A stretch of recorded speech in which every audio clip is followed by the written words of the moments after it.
Alam mo ba ang kwento ng Chinese bamboo tree? May isang magsasaka na nangarap ng mas magandang buhay para sa kanyang pamilya. Ang naisip niyang solusyon ay magtanim ng mga bamboo trees at pagkakitaan ng mga materials nito. So, hinanda niya ang lupain kung saan nakikita niyang lalago yung mga bamboo trees niya at doon nagtanim siya ng mga binhi. Araw-araw simula noon, dinidiligan niya ang lupa. Naglalagay siya ng pataba at binubunot niya ang mga damo. Lumipas ang 1 taon, pero walang umusbong ni isang dahon sa lupa. Tinuloy lang na magsasaka ang pagdidilig araw-araw at pagpapataba sa lupa. Pero by this time, nagtataka na ang mga kapitbahay niya. Pre, ano bang meron dyan? Dilig ka ng dilig, wala namang nangyayari. Pinagchichismisan na rin siya na medyo nahihibang na siya. Siyempre, nakakasama ng loob yun. Pero laban lang ang magsasaka. Dumating ang 2 taon, pero wala ring resulta. Nag-aalala na siya kung anong nangyari. Nabulok kaya ang binhi? Hindi, tiwala lang, sabi niya sa sarili niya. Araw-araw walang mintis, nagdidilig siya ng lupa, kahit pinagtatawanan na siya ng mga taong nanonood sa kanya.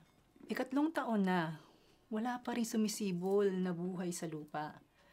Kahit napapagod na at napanghihinaan na ng loob ang magsasaka, nagdidilig pa rin siya araw-araw. Napapaisip na siya kung bubungkalin niya ba ang lupa para tingnan ano na nga ba nangyari, bakit wala pa rin.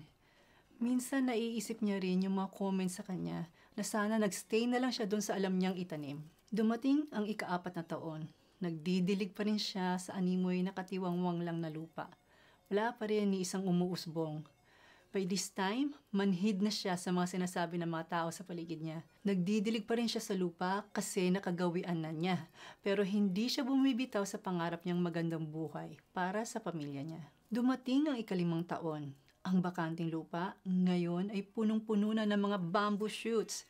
Tuwang-tuwa ang magsasaka at pinamalitan niya ito sa kanyang pamilya. Maraming mga kapitbahay niya ang nakimarites siyempre.